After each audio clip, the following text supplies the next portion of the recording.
என் இனிய அன்பு உள்ளங்களே, உங்கள் அனைவருக்கும் என் அன்பான வணக்கம். மாவீரனின் விசித்திரப்பாவை நாவல் பகுதி 7. வாங்க தொடர்ந்து கதையை கேட்கலாம். துறவி கோலத்தில் ஓவியமாக நிற்கும் ஆருத்ராவின் கரத்தை பல முறை தொட்டு பார்த்து விட்டான் தனுஷ்.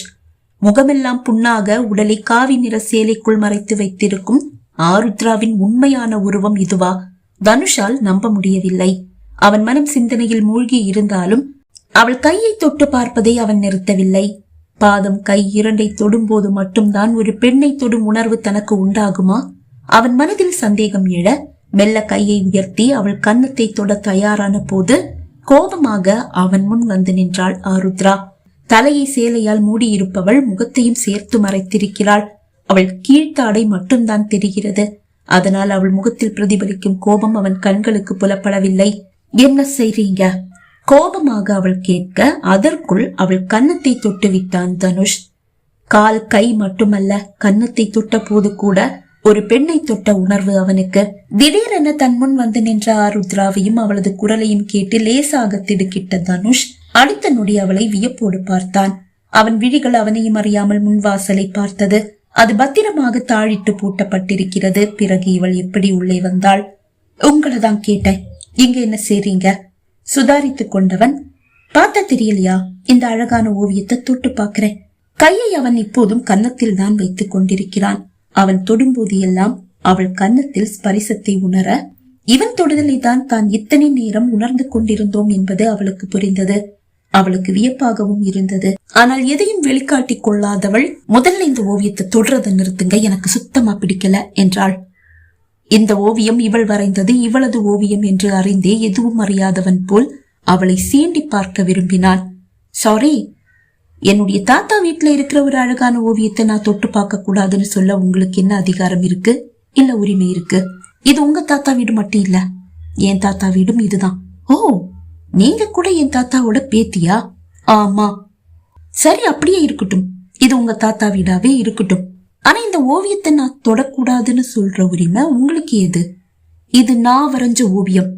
இத தொட யாருக்கும் அனுமதி இல்ல. கையை எடுங்க. ஆருத்ரா, நீங்க வரைஞ்ச ஓவியமே ஆனாலும் இப்படி நடு கூடத்துல கொண்டு வந்து மாட்டுனா நான் மட்டும் இல்ல, யாரா இருந்தாலும் தொட்டு பார்க்க ஆசைப்படுவாங்க.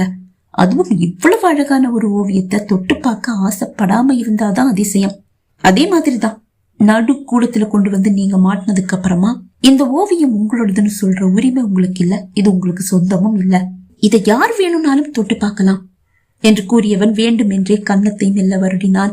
அந்த ஸ்பரிசத்தை அவள் கன்னம் துல்லியமாக உணர, நிறுத்துங்க கோபமாக அவள் கூற, இந்த அழகான ஓவியத்தை தொட்டு பார்க்க நான் ஆசைப்பட்டதுல என்ன தப்பிருக்கு? அவள் வார்த்தைகளை மதிக்காமல் கன்னத்தை இதமாக வருடியபடி அவன் கேட்க, இந்த ஓவியத்தை வரைஞ்சது மட்டும் இல்ல, இந்த ஓவியத்துல இருக்கிறதும் நான் தான். இது என்னோட ஓவியம், இதை யாரும் தொடக்கூடாது. அத ரொம்ப தெளிவா என் காலடியில எழுதி வச்சிருக்கேனே, அது கவனிக்கலையா? இல்ல கண்ணு தெரியாதா? கோபமாக அவள் கேட்டாள். ஏளனமாக சிரித்தவன், இது உங்க ஓவியமா? நான் ஒன்னும் காதுல பூவை சுத்திட்டு நிக்கல ஆருத்ரா என்று கூறினான். கையை எடுங்க தனுஷ். அவள் கூறிய அந்த வார்த்தையை கேட்டு அவன் விழிகளில் வியப்பு. கையை சட்டென்று இழுத்து கொண்டவன், தனுஷா, என் பேர் எப்படி உனக்கு தெரியும்? ஒருமையில் அவன் பேசியது அவளுக்கு சுத்தமாக பிடிக்கவில்லை. மரியாதை கொடுத்து மரியாதை வாங்குங்க தனுஷ். இது என்னுடைய ஓவியம், இதை யாரும் தொடக்கூடாது. அதுக்காக தான் பாதத்துல இப்படி ஒரு வாக்கியத்தை எழுதி வச்சிருக்கேன். முதல்ல அதை வாசிங்க. அதையெல்லாம் வாசிச்சுட்டேன். சரி, அதை விடுங்க. மரியாதைய நீங்க எதிர்பார்க்கும் போது அதை நான் கொடுத்துதானே ஆகணும். அதனாலதான் மரியாதையா நீங்கன்னு இப்ப சொன்னேன். பூட்டின வீட்டுக்குள்ள நீங்க எப்படி வந்தீங்க? இது உங்க தாத்தா வீடே ஆனாலும் பூட்டின வீட்டை யாராவது திறந்தா, இல்ல உங்களால திறக்க முடிஞ்சாதான் உள்ள வர முடியும். இது என்னோட வீடு. இந்த வீட்டுக்குள்ள வர எனக்கு யாருடைய அனுமதியும் தேவையில்லை. அப்படியா? ஆனா இந்த ஊரும் இந்த வீடும் உங்களை ஒதுக்கித்தானே வச்சிருக்கு. அதுல எனக்கு எந்த கவலையும் இல்ல. என்னை எல்லாரும் புரிஞ்சுக்கிற ஒரு நாள் வரும். அதை விடுங்க. உங்களுக்கு ஒரு சின்ன அட்வைஸ். என்ன? நீங்க ஆரண்யாவை கல்யாணம் செஞ்சுக்க கூடாது. ஏன்? அது இந்த ஊருக்கும் உலகத்துக்கும் நல்லதில்ல, உங்களுக்கும் தான். உங்களுக்காக 10 வருஷமா அவ தவம் இருக்கா தெரியுமா? சொன்னா. அப்படிப்பட்ட ஒரு பொண்ணை கட்டிக்க கூடாதுன்னு சொல்ல நீங்க யாரு? உங்களுக்கு என்ன அதிகாரம் இருக்கு, இல்ல உரிமை இருக்கு? அவ உங்களை மாதிரி ஒரு மாவீரனுக்காக 10 வருஷம் தவம் செஞ்சான்னா அதுல பாசமோ காதலோ இல்ல, சில தேவைகள் மட்டும்தான் ஒளிஞ்சிருக்கு. அத பத்தி விரிவா சொல்ல எனக்கு இப்ப நேரம் இல்ல. மாவீரனா? யாரு, நானா? ஆமா. சிரித்தவன், நான் மாவீரன்னு எனக்கு தெரியாது என்றான். எனக்கு தெரியும், அது உங்களுக்கும் தெரியும். தெரியாத மாதிரி நீங்களே நடிச்சிட்டு இருக்கீங்க. இந்த விஷயத்துல மட்டும் இல்ல, சில விஷயங்கள் தெரிஞ்சே தெரியாத மாதிரி நடிச்சிட்டு இருக்கீங்க. ஓ அப்படியா? சாரி, அது எதுவும் எனக்கு தெரியல. நீங்க இப்ப சொல்லும் போது எல்லாம் புதுசா தெரியுது. ரொம்ப நடிக்காதீங்க தனுஷ். தற்காப்பு கலையை கத்துக்கிட்டதோட அது தினமும் பயிற்சி செய்யற நீங்க மாவீரன் இல்லன்னு சும்மா சொல்லிக்கலாம். ஆனா நீங்க ஒரு மாவீரன் தான், அது உங்களுக்கும் தெரியும், எனக்கும் தெரியும். தயவு செஞ்சு இந்த கிராமத்தை விட்டு போயிடுங்க. ஆரண்யாவை கல்யாணம் செஞ்சுக்க வேண்டாம். அது எப்படிங்க? இந்த ஓவியத்தை தொடர உரிமை எனக்கு இல்லைன்னு சொன்ன நீங்க எப்படி என்னுடைய தனிப்பட்ட விஷயத்துல மூக்க நுழைக்கலாம்? இந்த ஓவியம் உங்களுக்கு சொந்தமானதுன்னா என் வாழ்க்கை எனக்கு சொந்தமானது. அதுல என்ன முடிவை எடுக்கணும்னு நான் தான் முடிவு பண்ணணும். இது உங்க தனிப்பட்ட விஷயம் இல்ல தனுஷ். இந்த ஊர் மக்களுடைய அழிவுக்கு துணை போற விஷயம். அதை என்னால அனுமதிக்க முடியாது. முதல்ல இந்த ஊரு, அப்புறமா அது இந்த உலகமா மாறும். இத தடுக்க தான் இத்தனை வேதனைகளையும் பழிகளையும் சுமந்துக்கிட்டு இந்த கிராமத்திலேயே நான் வாழ்ந்துட்டு இருக்கேன். தயவு செஞ்சு இங்க இருந்து கிளம்புங்க. அவள் பேசிக்கொண்டிருக்கும் போதே அவளது ஓவியத்தின் மீது ஒரு தேனி வந்து அமர்ந்தது.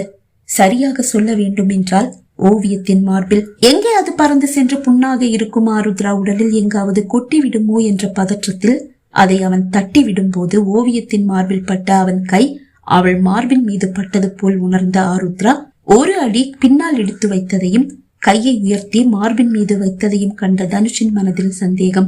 ஓவியத்தை தொடும்போது பெண்ணை தொடுவது போல் அவனுக்கு உணர்வு. அப்படி என்றால் இந்த ஓவியத்திற்கு சொந்தக்காரியான இவளும் அந்த ஸ்பரிசத்தை உணர்கிறாளா என்ன? சந்தேகத்தை உறுதிப்படுத்திக் கொள்ள விரும்பியவன் ஓவியத்தின் பாதத்தை தொட்டான். தனுஷ் என்று கத்தியவள் ஓங்கி அவன் கன்னத்தில் ஒரு அறை விட்டாள். சொல்லிட்டே இருக்க, அப்புறம் ஏன் தேவையில்லாம அந்த ஓவியத்தை தொட்டு தொட்டு பாக்குறீங்க? கோபமாக கூறியபடிதான் அவனை அவள் அடித்தாள். எதிர்பாராமல் வந்து விழுந்த அடியை அவனால் தடுக்கவோ தவிர்க்கவோ முடியவில்லை. அதிர்ச்சியோடு அவளை பார்த்தவன், எதுக்கு என்ன அடிச்ச? கோபமாக கேட்டான். அந்த ஓவியத்தை தொடாதீங்கன்னு சொன்னேன்ல, சொல்லி கேட்காம ஏன் திரும்ப திரும்ப தொடுறீங்க? நான் தொட்டது ஓவியத்தை தானே, உன்னை இல்லையே. உன்னை தொட்ட மாதிரியா உனக்கு இருக்கு? அவன் கோபமாக கேட்க, ஆமா நீங்க என்னதான் தொடுறீங்க என்று கூறியவள் சட்டென்று நாவை கடித்தாள். என்ன, உன்னை தொட்டேனா? எதுவும் அறியாதவன் போல் அவன் கேட்க சட்டென்று சுதாரித்துக் கொண்டவள், இல்ல இல்ல, ஏதோ நாக்கு தவறி. என்னுடைய ஓவியத்தை நீங்க இல்ல, யாரும் தொடுறத நான் விரும்பல. அப்படி தெரியலையே, இந்த ஓவியத்தை நான் தொடும்போது ஒரு பொண்ணை தொடுற மாதிரி எனக்கு ஃபீல் ஆகுது. அப்படின்னா நான் தொடுறது உன்னதானா? என்னுடைய ஸ்பரிசத்தை உன்னுடைய உடம்பும் உணருதோ? அவள் விழிகளில் டன் டன்னாக அதிர்ச்சி. வீசிய அந்த காற்றில் முகத்தை மூடி இருந்த சேலை விலகி அதிர்ந்த அவளது விழிகளை அப்பட்டமாக காட்டியது. அப்போதுதான் அவன் தொட்டு வருடிய கன்னத்தில் அந்த இடத்தில் மட்டும் காயம் இல்லாததை கண்ட தனுஷின் விழிகள் அவனையும் அறியாமல் அவள் பாதங்களையும் கைகளையும் பரிசோதித்தன. ஆம், பாதங்களிலும் காயங்கள் இல்லை, ஆனால் கையில் காயங்கள் அப்படியேதான் இருக்கிறது. அது ஏன்? சந்தேகம் எழ அவன் கண் முன் பாதத்தையும் கன்னத்தையும் அவன் வருடிய அந்த காட்சி வந்து நின்றது. அவன் வருடிய இடங்களில் மட்டும்தான் காயங்கள் மறைந்து போயிருக்கிறதா என்ன?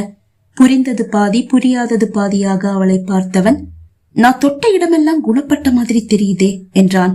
அவள் நடுங்கிய நிமிடம் அது. அப்போது அரைக்கதவு திறக்கப்படும் ஓசை கேட்டது. சட்டென்று ஆருத்ரா அவன் கையை பிடித்து இழுத்து கொண்டு அவனது அறைக்குள் சென்று மறைந்தாள். கதவையும் சாத்தி தாழிட முயன்றாள். ஆனால் அதற்குள் அந்த கதவை திறந்து கொண்டு யாரோ வெளியே வர கதவை பாதி சாத்தியவள் சட்டென்று மறைந்து நின்று கொண்டாள். பாதி சாத்திய கதவின் இடைவெளி வழியாக ஆருத்ரா அம்மா தெரிய ஆரம்பித்தார். ஆருத்ரா ஓவியத்தின் முன்னால் வந்து நின்றவர், பிறந்த நாள் வாழ்த்துக்கள் ஆருத்ரா, கண்ணீரோடு கூறினார். தனுஷின் விழிகள் ஆருத்ராவை பார்த்தது. ஏற்றப்பட்டிருந்த மெல்லிய விளக்கின் வெளிச்சத்தில் பளபளக்கும் அவளது கண்ணீரை அவன் கண்டான். இந்த ஊரும் உலகமும் நீ தப்பான பொண்ணு, கங்காதரியுடைய கையால் எல்லாம் சொன்னாலும், ஏன் இந்த வீட்டுல இருக்கிறவங்களே உன்னை சில சமயங்கள்ல தப்பா நினைச்சாலும், நீயும் எங்க கிட்ட இருந்து விலகி போய் தனியா குடிசையில வாழ்ந்தாலும், இதுக்கெல்லாம் பின்னாடி ஏதோ ஒரு பெரிய ரகசியம் ஒளிஞ்சு கிடக்குன்னு உன்னை பெத்த நான் நம்புறேன். ஆனாலும் நீ ஒவ்வொரு முறையும் தப்பானவன்னு நிரூபிக்கப்படும் போது என்னாலையும் இந்த ஊர் நன்மையை நினைச்சு உன்கிட்ட இருந்து விலகி இருக்கதான் முடியும். தவம் இருந்து நான் பெத்த என்னுடைய மகன் நல்லவன்னு என்னுடைய காது குளிர நான் கேட்கிற நாள் வரும்ன்ற நம்பிக்கையோட நான் வாழ்ந்துட்டு இருக்கேன். வழியும் கண்ணீரை துடைத்து கொண்ட சின்ன அத்தை, எல்லா பிறந்த நாளுக்கும் நீ என்ன தேடி வருவ. நீ வருவேன்னு தெரிஞ்சே அரை ஜன்னல நானும் திறந்து வச்சிருப்பேன். நீயும் சரியா 12 மணி ஆகும் போது ஜன்னல் பக்கத்துல வந்து நிப்ப. நானும் தூங்குற மாதிரியே நடிச்சு ஜன்னல்ல வந்து நிக்கிற உன்னை ஆசீர்வாதம் பண்ணுவேன். எனக்கு ஏமா நீ இன்னும் வரல? இன்னைக்கு நீ வரமாட்டியா? என்னுடைய வலி உனக்கு புரியலையா? அவள் அம்மா ஏக்கத்தோடு கேட்க, 10 வருஷமா என் பிறந்த நாள் அன்னைக்கு என் அம்மாவை சந்திக்க நான் வந்து போயிட்டு தான் இருந்தேன். ஆனா நான் வந்து போறது எதுவுமே தெரியாத மாதிரி நடிச்சிட்டு இருந்த என்னுடைய அம்மாவால இன்னைக்கு என்ன பார்க்காம இருக்க முடியல போல. அவங்க பாசத்தை அவங்களால முடி வைக்க முடியல. தாய் எப்பவும் தாய் தானே. ஆருத்ரா கண்ணீரோடு கூற, அவள் அருகில் வந்த தனுஷ், எப்படி உள்ள வந்த? அத நீ சொல்லவே இல்லையே என்று கேட்டான். என்னோட அறை வழியா என்னால உள்ள வந்து போக முடியும். என்னுடைய அறை இப்பவும் எனக்காக காத்துட்டு இருக்கு என்றாள். இப்போது அவளது அம்மா திரும்பி அவரது அறைக்கு சென்று விட்டார். சரி, நான் கிளம்புறேன். தயவு செஞ்சு என்னுடைய ஓவியத்தை தொடாதீங்க. ஏன் தொடக்கூடாது? என்னுடைய உடல் மண்ணுக்கு சொந்தம், உயிர் இறைவன் திருவடிகளுக்கு சொந்தம். எல்லாருடைய உயிரும் உடலும் அப்படிதான் ஆருத்ரா. நான் கொஞ்சம் வித்தியாசமானவ மட்டும் இல்ல, விசித்திரமானவளும் ஆபத்தானவளும் கூட. நானும் அப்படிதான், விசித்திரமானவன் தான். ஆபத்துன்னு தெரிஞ்சா அதை தேடி போய் அதை சீண்டி பாக்குறது தான் என்னுடைய குணம். ஏனோ அவளுக்கு கோபம் பொசுக்கென்று வந்து விட்டது. உங்ககிட்ட பேச எனக்கு விருப்பம் இல்ல என்றவள் கதவை திறந்து கொண்டு வெளியே செல்ல முயல, அனைத்து கதவுகளும் ஒன்றாக திறக்கும் ஓசை கேட்டது. வெளியே வைத்த காலை சட்டென்று உள்ளே இழுத்தவள் கதவை சாத்தி தாழிட்டாள். என்னாச்சு? வீட்டுல எல்லாரும் முழிச்சுக்கிட்டாங்க. அவள் கூறி முடிக்கும் முன் கூடத்தில் ஒன்றாக கூடியவர்கள், பிறந்த நாள் வாழ்த்துக்கள் ஆருத்ரா என்று ஒரே குரலில் கூற அவள் விழிகள் பனித்தது. அவள் அருகில் நின்று கொண்டிருந்த தனுஷ் அவள் கரத்தை பிடித்து, இனிய பிறந்த நாள் வாழ்த்துக்கள் ஆருத்ரா என்றான். சட்டென்று கரத்தை இழுத்து கொண்டவள், ரொம்ப நன்றி என்று கூறிவிட்டு அனைவரும் திரும்பி அவரவர் அறைக்கு செல்லும் வரை பொறுமையாக காத்திருந்தாள். தன்னை தன் வீட்டாரும் ஒதுக்கி வைத்திருக்கிறார்கள் என்று நினைத்த ஆருத்ராவுக்கு அது அப்படியல்ல. தான் தப்பானவள் என்ற எண்ணத்தில் இந்த ஊரின் நன்மைக்காக தன்னை ஒதுக்கி வைத்திருப்பது போல் நடிக்கிறார்கள் என்பது புரிந்தது. அமைதியாக நின்று கொண்டிருந்தவளின் விழிகள் நிறைந்து வழிந்து கொண்டே இருந்தது. பகுதி 7 நிறைவடைந்தது. பகுதி 8 உங்களை சந்திக்கும் வரை விடைபெறுகிறேன். நன்றி, வணக்கம்.